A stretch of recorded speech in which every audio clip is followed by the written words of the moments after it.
Welcome to Spark Sessions. I'm your host, Sonya Locke, and this girl is on fire. Today's guest is proof that you can lead with power, parent with grace, and still make space for kindness along the way. Jennifer Bodner is the CEO and founder of Babbit Bodner Public Relations, a trailblazing agency in Atlanta, and a proud mother of 3.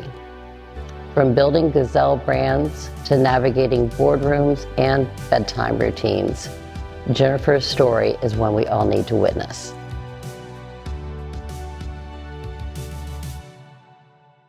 Jennifer has built something truly remarkable at her agency, Babbit Bodner. It's not only one of the top PR firms in Atlanta, it's nationally recognized on the PR Net 100, and she has been named a Titan CEO. But what sets her apart is her commitment to empowering women, leading an almost all-female team, and supporting women-led businesses at every turn. Jennifer, I am so honored to have you here. Your story, your leadership, and how you're able to balance your life is something that's going to resonate with all of our listeners. And your accomplishments. I'm just so proud of you, and I want to say congratulations, and I am honored to have you on Spark Sessions. Well, so thank you. Cheers. The honor is all mine. Cheers. So Jennifer, let's begin with your what I call roots and rise, where everything kind of started. Some of your early formative years, and how that instilled this dynamic woman that you are today. Sure. Tell me a little bit about where you grew up and what your background was. Yeah, so I'm a 4th generation Atlantan on all sides of my family. So we go way, way back in this city. And I come from a family of entrepreneurs. So my grandfather was an entrepreneur. He moved into his family business. He had department stores in Marietta. He had a large chain of record stores that ended up selling. My mother had a chain of bookstores across the Southeast. Oh, wow. My dad is a serial agency founder. He was really heavy in the advertising world. So to say it's in the blood is the understatement. And I think about when I was growing up, my family was not into sports and we weren't into politics, but everyone was into business. And when I think about us sitting around the dinner table, that's what we talked about at night, and it was just learning and hearing those stories from such an early age. It's all I ever really knew. And it was my parents' hobby was always working, and my grandparents, and it was just a part of, again, our family and our family values. And the other thing that was always very important was work ethic. So it was a requirement that, my sister and I had a job from the moment we turned 16. If we thought we were going to have a car and we were going to drive, then we better have a job. And, it's just work ethic is very, very important to us. And it always has been. And I started working actually right before my 16th birthday. So my parents had to drop me off at work the first few times, but I've worked every day since.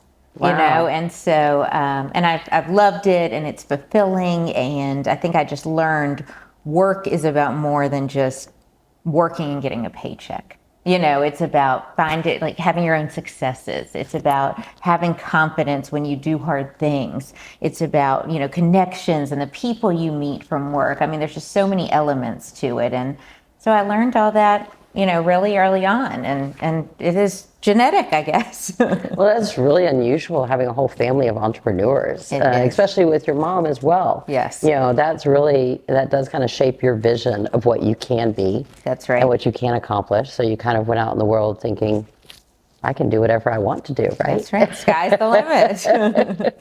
And you were ambitious at a very young age. I did see that you actually wrote a book, which I thought was really cool, called A Girl's Guide to a Guy's World. Yes. So and you were a college senior at the time. You hadn't even graduated, and you already have become an author.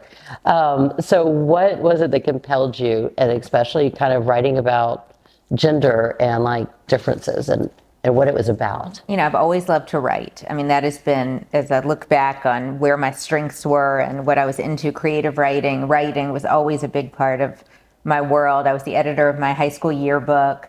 Did a lot of writing in in college, and it was also the era of Sex and the City was huge, the TV show, and it was sort of like this beginning of the women can do it all era. I think now, 25 years later, I'd probably write a different book and have a different angle along the same lines, but it was really sort of this movement for women about you didn't have to get married right out of college and have a man to do everything for you. So I wrote it with my best friend from growing up, and it was just sort of this like moment in the cultural zeitgeist about women being able to do anything a man could do. Not to mention, we did all these focus groups with guys. So we were in college. I'd say, hey, I need y'all all to, 10 guys to come over and we'll sit in my living room and I'll bring pizza. And so that was fun too. And we would write, and she was at a different school and we'd send chapters back and forth. And again, my mom was in the book business. So I also have a passion for reading. So it was bringing together all these things. And we did it, and it was so much fun. And so we published it, I think it was May of my senior year. And then I was going on to find a job, and it was the best calling card, to go to interviews and walk around with a hard copy book that you could buy on Amazon. That was a big deal. And so it was a labor of love. It was tons of fun. And somewhere in there, I've got another one. I just gotta make it happen. You need to make it happen. That is so cool, though. And I mean, I like how you had focus groups and all of that stuff. So what kind of job did you look for? I mean, you come from a varied background. You have record store and arts industry and books and PR. And well, so what did you go into into first? I did not study PR. I did not know what PR was. So I majored in broadcast journalism and political science, and I wanted to be a TV anchor. But I quickly discovered that to do that, I'd have to go work, in small town in Wisconsin at the 4 a.m. shift, and all I wanted to do was move to New York. So I moved to New York. My parents gave me 30 days that they would help me, and then if I didn't find a job, I'd have to go work retail or at a restaurant, whatever it was, to keep going. And it was during the dot-com boom. And again, I had my book and I had this great resume, and I thought, this is going to be easy. And I went on 1 million interviews and I could not get hired. So day 28, I run into a sorority sister of mine on the street, and she says, well, I'm working at a PR agency and I think I can get you a job. So I don't know what that is, but I'll take it. And, it's like I have a few, I always say, like my life lessons, but it is so much about your relationships and your networking, and not networking just in like cold calling or exchanging cards, but really deep relationships and connecting with people that matter so much. Because if I hadn't run into her, I don't know that I would have ever gotten that job. And, that changed the course of my life. So that got me started. And it was a very small agency. I called it a PR boutique, all women. We did all beauty products, living in New York City. It was the most fun time. But I remember I had a notebook, and people would be talking and they'd be using industry lingo, and I'd have to write notes to go back and research what it was. Because again, I had no idea what public relations even was. So that was how I got my start and how I fell into what I'm doing now. And then you developed quite a career in PR. You then went on to Edelman, right? Which is one of the largest firms in the world. Yes. And you were big brands, eBay, Starbucks, Tiffany's. Tell me what that was like and how that was, I guess, different from starting in the small. Yeah, it's interesting because I was at the small firm, but we worked on some of the biggest brands at this tiny agency. They were all Unilever brands. So we worked on Pond's face lotion, Vaseline intensive care, Thermosilk shampoo. And it was a really important business lesson that I learned, because the whole bulk of the business was with one parent client. And the company decided they didn't want to work with this firm anymore. And so all the business went away. So again, like life lesson moment. You don't know these life lessons at the time. The time I was panicking, but you have to have a diversified portfolio. When you run a business, like you cannot have one client that is 100% of your business. No. So this work goes away, and and we're all sitting at, like, we weren't even getting paid, and we're all sitting in each other's office trying to help each other. So I get an interview at Edelman, which is the world's biggest PR firm. And again, it was through peers, and it helped me get this interview. So I'll tell you this story. And so I go in for the interview, and I'm sitting in the waiting room, and they come out and they said, "We're so sorry, the person that's supposed to meet with you is running 10 minutes behind." I said, "Okay, that's okay." 10 minutes pass, 20 minutes pass, and it keeps going and it keeps going. And I'm sitting there for an hour, and I'm young and supposed to be at other meetings and at work. And an hour later, they said, "We are so sorry. No one has time to meet with you today." Well, I walked out and I said, "I will never work for that company." They called me. They were so apologetic. It was the best thing that could have ever happened because they felt so bad. They're like, "We'll find you a job." I ended up being at Edelman for 15 years. Oh, wow. So it was a fantastic experience. And, I said I'd never do it. Again, never say never.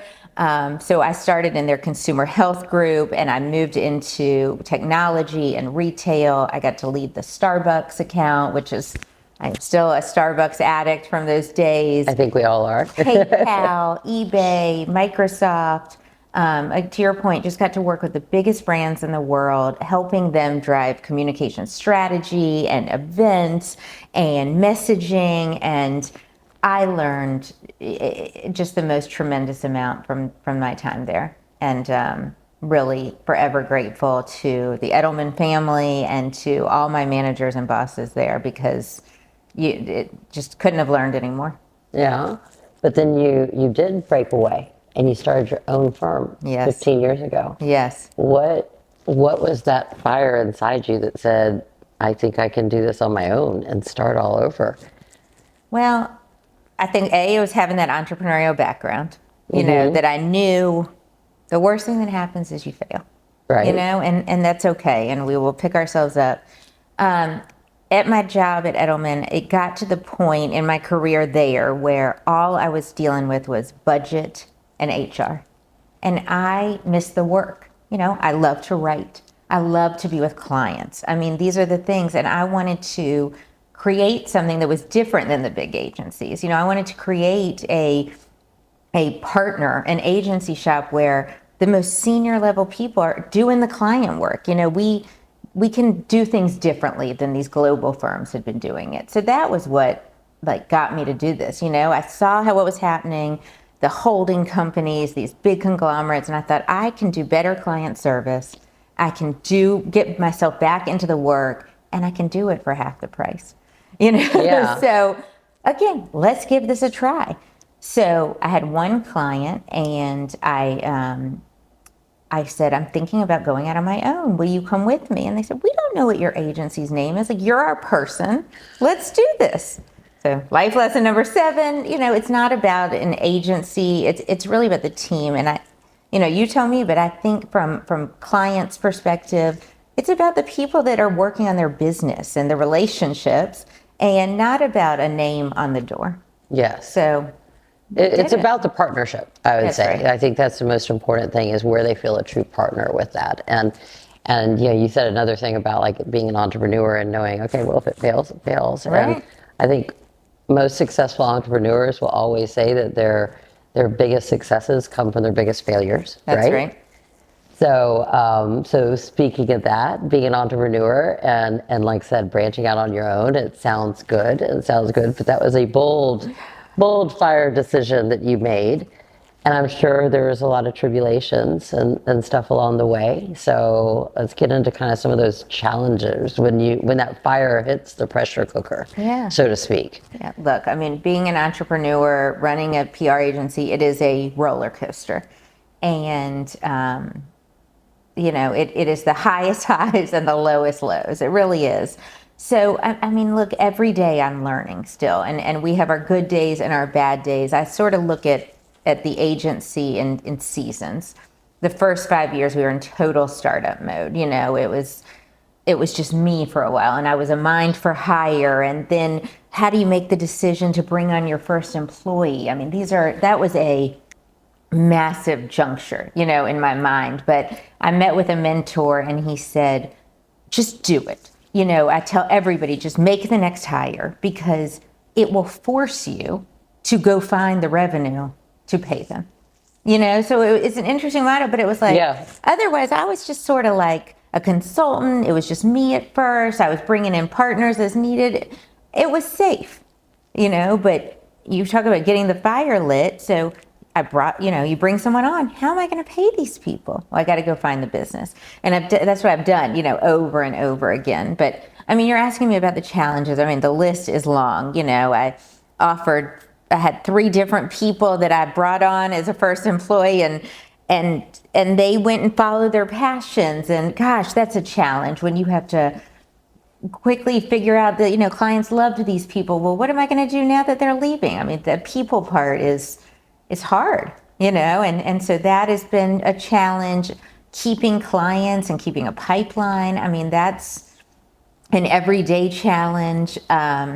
In the client service world, I mean, you're only as good as the last thing you did for your clients. And so we've made mistakes, we've had crisis, we've done, everything has happened, but again, I think I've learned from all of it, and we continue to grow and continue to evolve. And we're sort of going into our 3rd season as a business, and we've grown up, and we have more processes, and we're more sophisticated, and we couldn't be here without being there.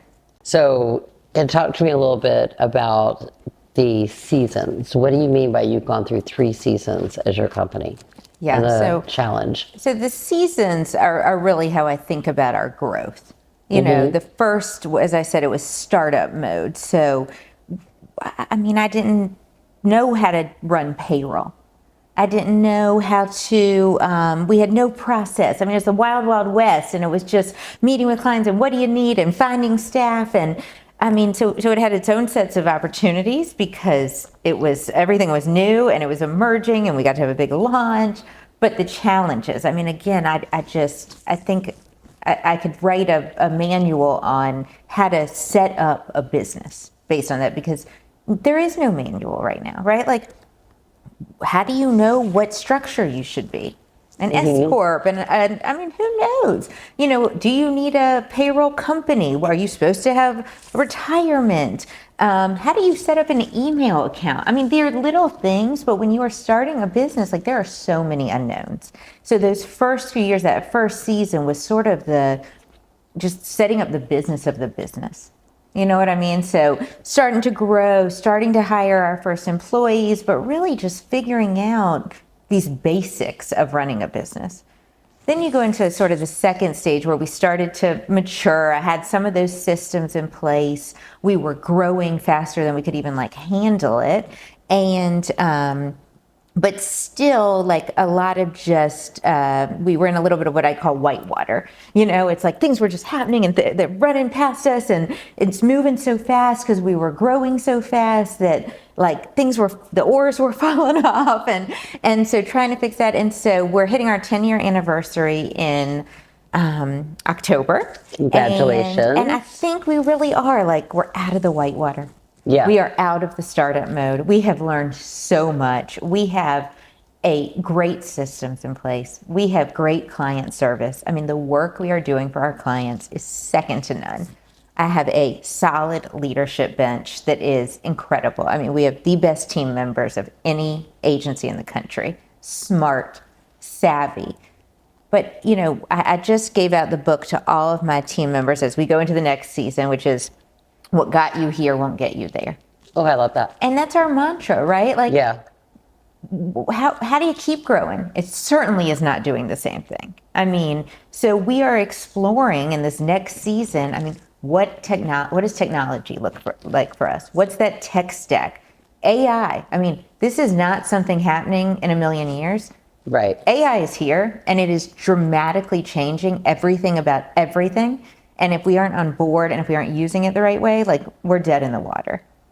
Creativity. I go back to when I said I started the firm because I wanted to do things differently than the big firm. And so every day I say to myself, I don't want to be stagnant. I don't want to do things the same way just because we've always done it that way. How do we stay fresh? How do we see what's happening? And so those are all the challenges of this next 5 years is, we got to be like ahead of the curve on all of those elements. And I got to bring my team with me, and I got to bring my clients with me. And I'm really excited about the next 5 years. I mean, I am. And I think, I've got a vision. I can see where we can be 5 years from now.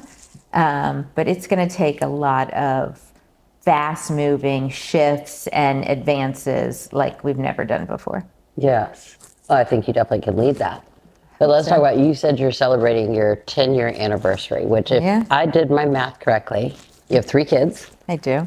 What is it, 15, 13, and 10. So all 3 of them were under 5 when you went out on your own and started this big business. I guess I was crazy. I don't know. I think as people that are entrepreneurs, as women, I did not think about that. I just did. We just go. And I didn't have it. I just knew this is what I had to do. I'm very fortunate and that I have a ton of support. I've got the best husband. I've got family that all lives nearby. I had a really great nanny. In my 3 parenting tips for working moms, it's like, get as much help as you can possibly afford. And I really mean that, and if you can't afford it, you got to call a neighbor, you got to call a friend, you cannot do this all on your own. Right. And so I phoned a friend, I phoned all the friends. And as I was doing this, and I just did it. I think it takes a village. I mean, we all say that, right? It takes a village. It's exhausting. It was hard, but I think so is being a stay-at-home mom. So is being a corporate mom. I mean, there are challenges with each of those. Right. And I think at least being a entrepreneurial or CEO mom, I have control of my destiny. I have control of my schedule. I have control of my vision. And so this is what works for me. There are different challenges and stressors if you are what I'll call corporate mom, climbing the corporate ladder. I mean, your day is not your own. Your boss is the boss. If you're a stay-at-home mom, your every day is just the same, is this grind of to your children and your family. They are all beautiful and they are all hard. So I picked my hard. Right. I think is the net of that. And how do you balance it exactly? Like, did you ever feel burnout? I know that I've been in like 3 different conferences, and a lot of women get really angry when they're asked this, like, how do you balance, being a mother and then being a business leader or something like that? And they're like, well, you don't ask a men that. And I was like, but I think that it's honest that you ask a woman that, because it is a different role, being a mom. So did you face burnout? Did you start dialing things back? You said you could control your own destiny at some point where you said, okay, wait, pump the brakes, or? I am not saying this is right, but I've never pumped the brakes. I have never, I told you I started working when I was 16 and I have never stopped. I have never taken a pause. I don't know if that's wrong or right. It's just not in my nature. And maybe I should. Maybe that would be great, but I don't know how to do that. So I would say, like everyone probably says, there's no such thing as balance. I think one of the things I'm working on is boundaries. So I think boundaries versus balance, and it goes both ways, right? With work, that's the one you hear about is putting up boundaries. And sometimes I'll just have to say, look, I am not going to make that meeting. Like it is just not humanly possible. But I'm also setting up boundaries with my family and my kids. Like this week, so we're in the middle of what they call Maycember or mayhem. I don't know if you've heard about this, but it is like the toughest month ever to be a working mom, because there has been field day and teacher appreciation day and 40 different things. So, for example, yesterday was my youngest field day. And I don't know why they invite the parents to come to field day. We don't participate, but it's an opportunity. And I just said, look, she doesn't care. I don't want to be there. It's not something I enjoy. I'm not going. So that was a boundary versus balance. So I'm really, really working hard, and that's sort of a new thing that's come over the past, But you're right. I mean, a lot of times they don't care. I mean, there's certain things that, yes, they do care about. And, correct. And first of all, wait till your kids graduate high school. You can just take May and just completely write off the calendar. You will have so many events. It's mind numbing. Right. I mean, different kinds of events, right? I mean, but I think you bring up a good point and someone told me this along the way, ask your kids what they care about. So I say this to my kids sometimes, like, if there was one thing that is really important for me to be at this week, what is it? And sometimes it's like what you're least expecting. It's not the softball game or the basketball game, but it's, I want you to take me to Starbucks on the way to school tomorrow. That's my favorite time. And so it's great to take a minute and ask what matters. Because I think the answers surprise you, and then you can make sure you're really being there when you need to be. And I do the same thing with my team at work. How important is it that I'm in this call? And sometimes I go, we just put that on your calendar as optional. And I was killing myself to make it. It's like, they don't care. The client didn't care. So I don't need to be there. Right. So finding boundaries helps with the balance. I also have 3 daughters, and I think that's really important, right, on this discussion, because I feel this great need to show them what's feasible. I mean, they think it is really cool that I am a boss of my company, so I think that helps me to give it my all and to lean into work, because they're seeing this and they like it, and I want them to see the possibilities. And so I think having the daughters, it makes things different as well. I think so. I think that that's very true. And statistically, I mean, there's still only 24% of women CEOs, right? And on the Fortune 500, there's 10%. That statistic actually went down globally this last year.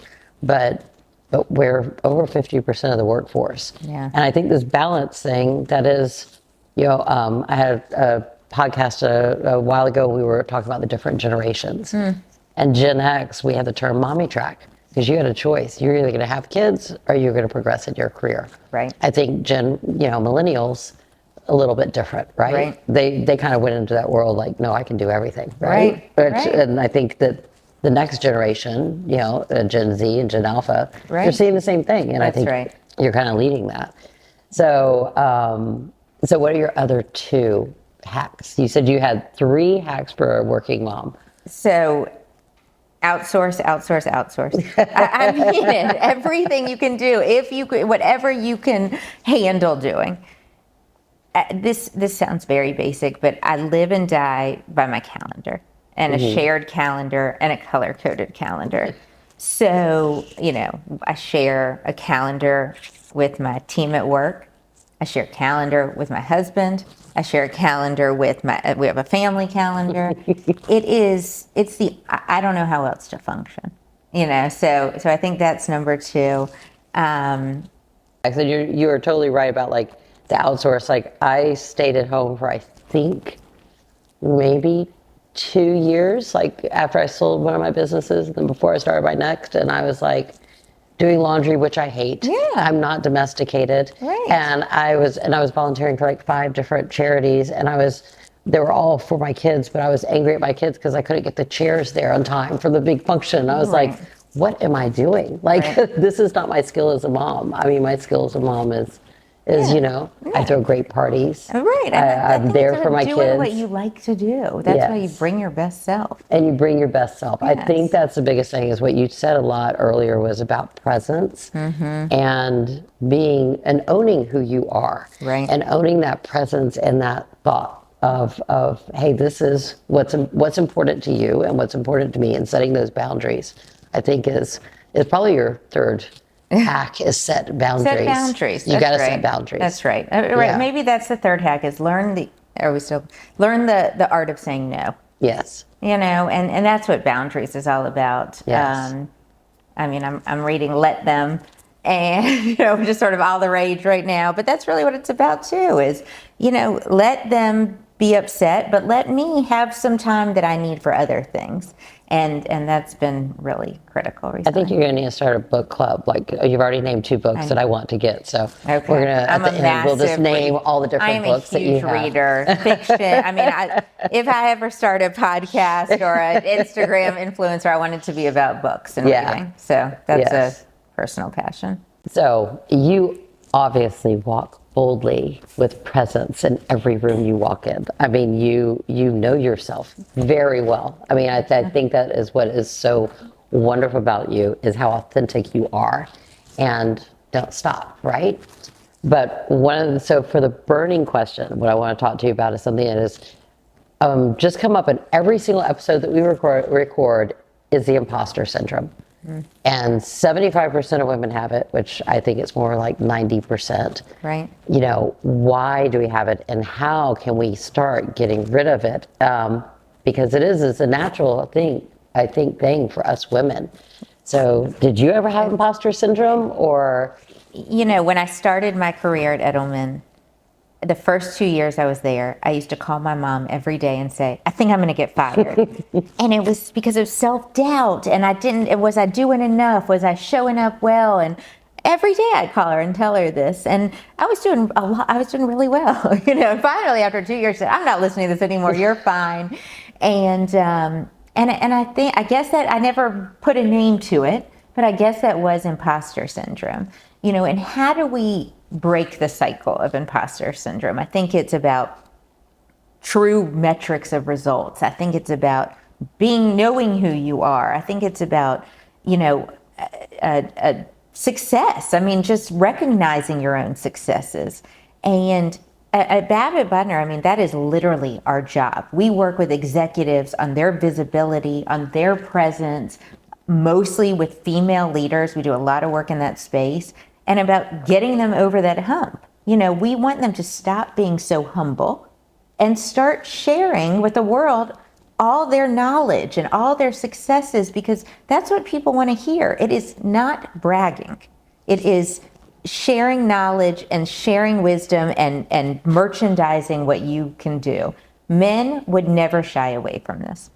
But almost every single time I sit down with a female CEO, they go, oh, I don't really want to do PR about me. You know, I mean, this is about the business. And I mean, you run the business. You have done this. Look, you have taken it from here to here. You've set these initiatives in place. It's like you have to show people. It is not bragging. It is factual. Right. And you have to let other people see that. And that's how you grow. It's how you are a role model for others. And it's how you get rid of this imposter syndrome.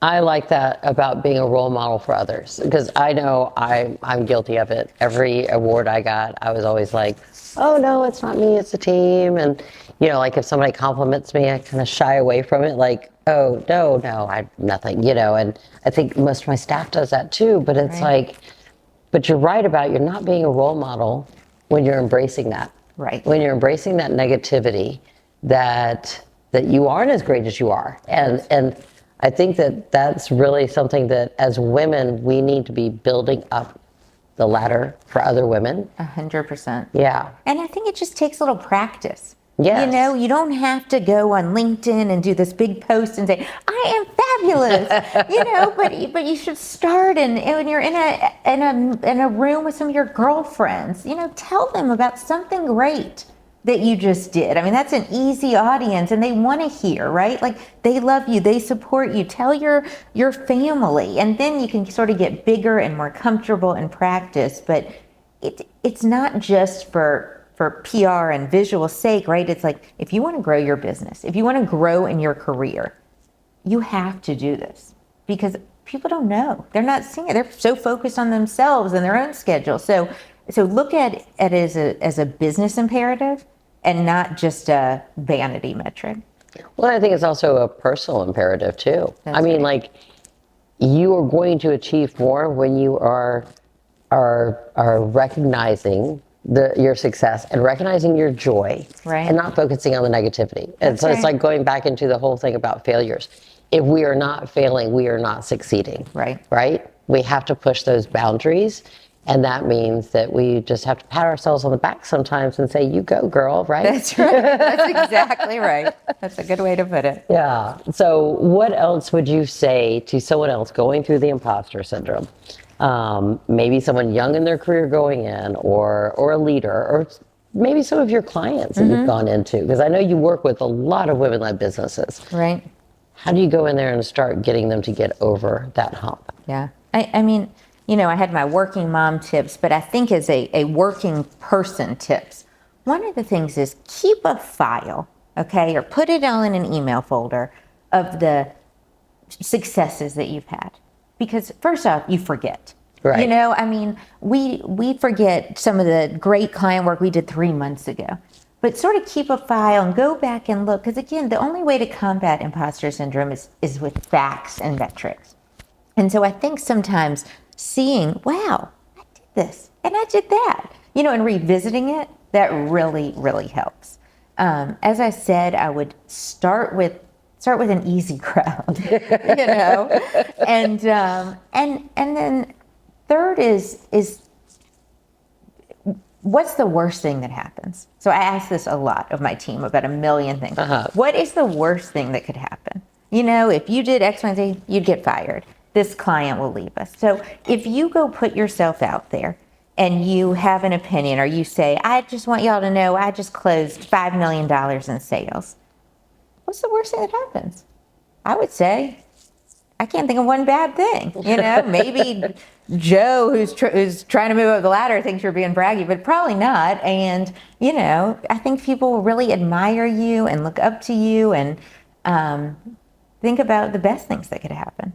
Yeah. So that's how I would approach it. I really believe that. And it was actually only last couple of years that I kind of started saying, oh, wait a minute, I'm a female CEO. Like, we are still a rarity. And it was actually going to the EY Summit, and there was all these amazing women that were speaking. And I was like, no, we need to celebrate and come together as women. There is one thing that we all have in common as women, is we are women. Yeah. And that makes us a little different, and we need to celebrate that and celebrate each other. Right. Right? That's and right. I think that it also starts with, you have to celebrate yourself. Because it does no good for me to tell you how wonderful you are if you just say, oh, no, that's not me, it's all luck, right? So I think it's a little bit of both. We have to build ourselves up with our imposter syndrome in order to build up others. That's right. That's right. So, you always talk about charging on, and you've got a major fire burning inside you, because I don't think that you stopped since you came out of the womb, probably. But this is the part I like to talk about, is like, what is the fuel that keeps your fire burning? Yeah. How do you keep going day after day, knowing what your next 5 years are, getting through probably endless practices and all that stuff with the kids? What flames your fire? I think that they're my two sort of getaways are, reading a book. We've talked a lot about reading, and going on a walk. They're so simple, and I wish I had a serious meditation practice or some sort of went to an ashram, but, I haven't done any of that. But I can, I think going on a walk and clearing your head and moving and being outside, it can be as therapeutic as almost anything. I think reading a book, as I read a lot of fiction, because it's sort of like an escape, and it's just, I've always got a book going in my car, on my phone, or I have a hard copy. Those are the two biggest things. I think travel, there's nothing better.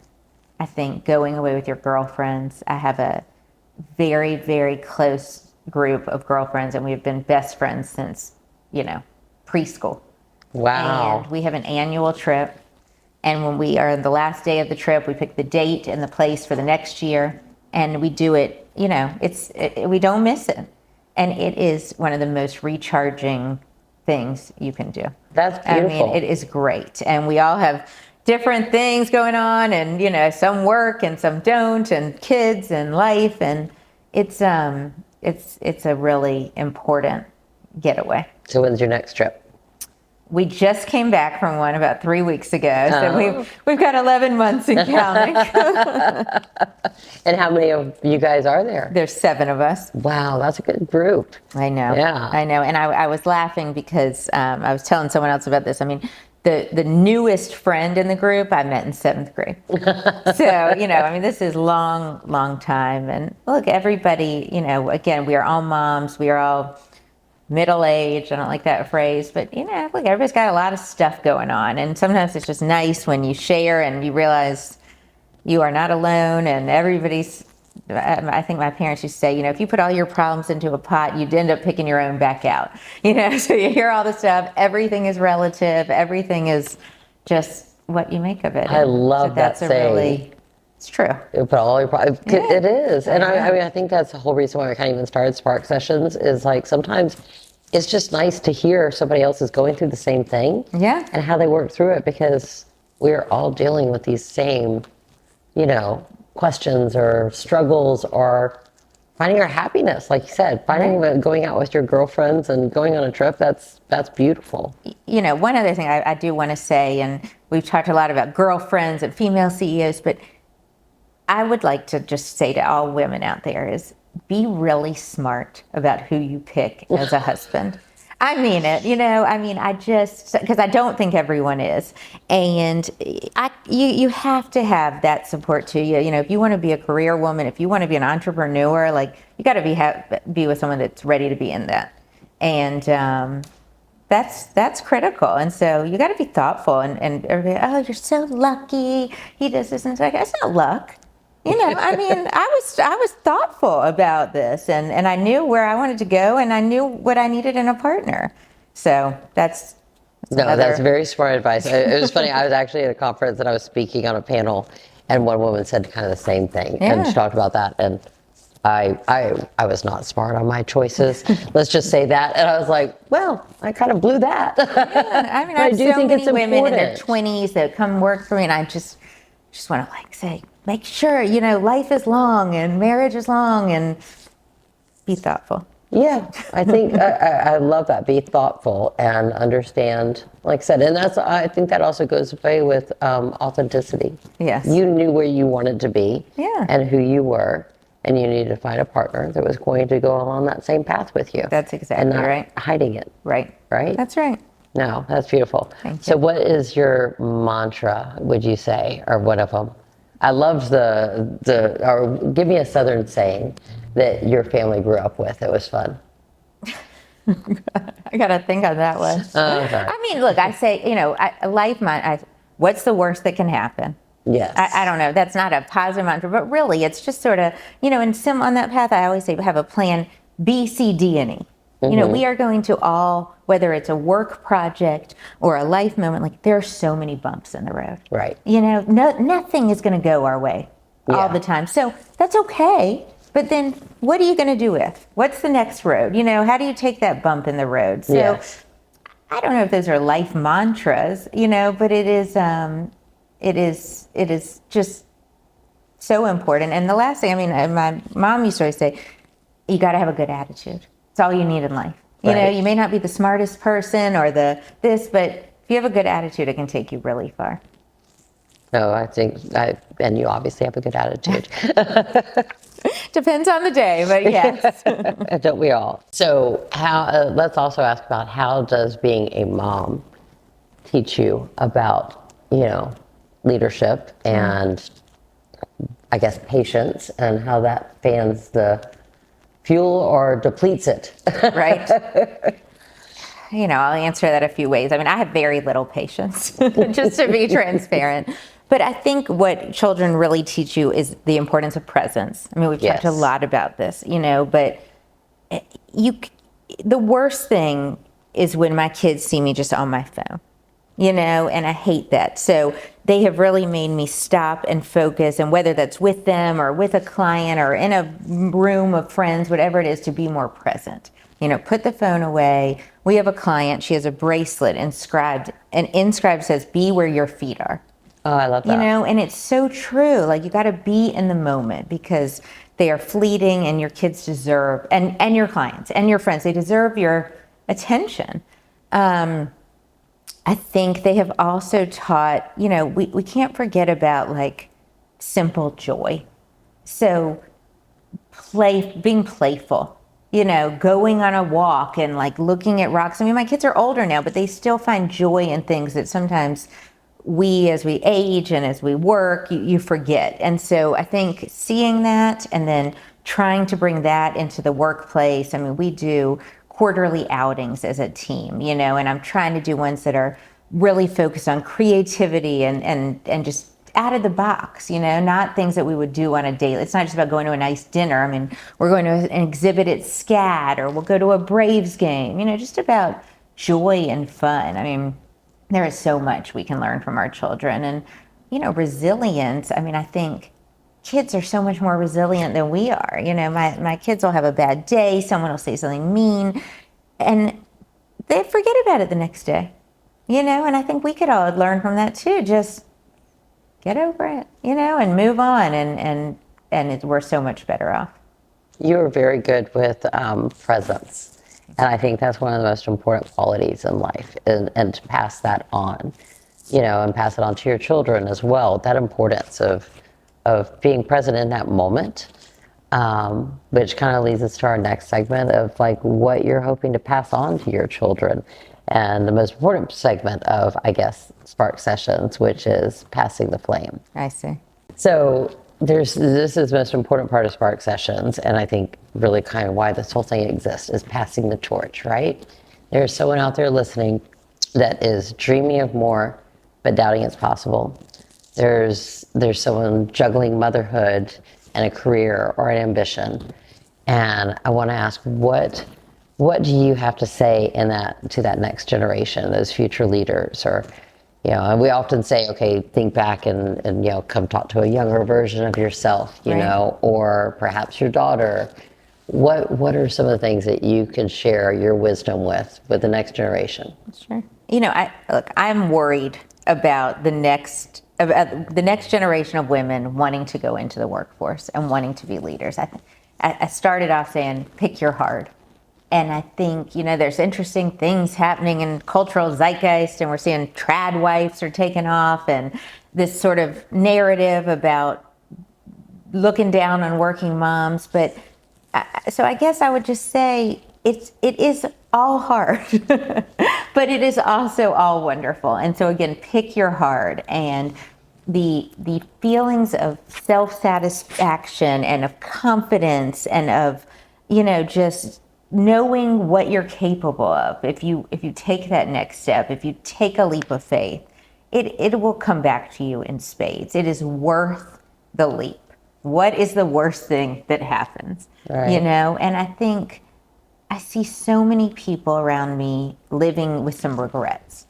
And you don't want to have regrets. I mean, I go back and I tell my younger self, like, do all the things, try all the things, because the worst thing that happens is you fail, and you don't want to regret it. I mean, I would not change where I am on my journey. I would perhaps change the way I walked the path, and took everything so seriously, and everything was so intense. And life has a way of working itself out. So try to just enjoy the ride more. I mean, I know that's a little cliche, and just keep putting one foot in front of the other, and walk that path, whichever, whether it's rocky or uphill, and day by day, I think is the best thing I can say. No, I love that. And I love the phrase, pick your heart. Yeah. I'm going to add that to I have a quote book that runs like on my phone. So I add all the quotes. And one of my things I always tell everybody is like,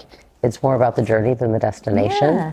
Because all of those experiences, that's what we learn from.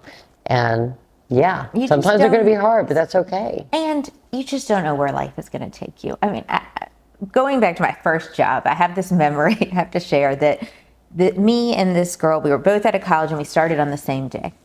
And 8 months later, she got promoted and I didn't. And I was hysterically crying. I didn't understand and throwing a fit. I got promoted, the same thing, 3 months later. It took 3 more months. 2 years later, this girl wasn't working in public relations. She went and did a nonprofit, and then I don't know where she is now, but the point is, I was so worked up in that moment about her and how I was going against her, but it didn't matter. I mean, it's about you and how you're going on your path and the steps as you take them. So that is, Yes. that was so long ago, but it stuck in my head how upset I was. And it was just I had to just keep going day by day, and it all worked out. That's so funny. Actually, the last one was one of the quotes came up for my last person, and it was comparison is the thief of joy. Right. Which is true. Yes. That's also one of my quotes that I have in my little That's notepad. a big one. That is a really, really big one. Yeah. But there's so many things like that. And I think that, as we age and we've gone through that, but it's like we hope that they will learn that earlier. Yeah. So what about your kids? What do you hope that you're imparting in them? I mean, as part of your legacy? I hope they have a work ethic. I think our next generation is a little different. People are so focused on grades and having all the extracurriculars that you're not seeing as much of these kids like having after school jobs. And so, I hope that they have a work ethic, that they understand that it's important to whatever it is. It's not about making a huge fortune, but it's about doing something and feeling that self-satisfaction. I hope they know that, to whom much is given, much is expected. So I hope they understand that part of, and we haven't even gone through this, there's another, well, I'll have to come back. But, you got so many good quotes. I'm going to write them all down. You have to be philanthropic. I think, that's something we have not even touched on, but, be involved in your community, be involved in civic causes. And that's really important to me as well. And I want them to be a part of that. And, again, don't take life so seriously. I keep quoting Mel Robbins, but she's like one of my idols, and I keep saying, what's the worst that can happen? But she says, what if it all works out?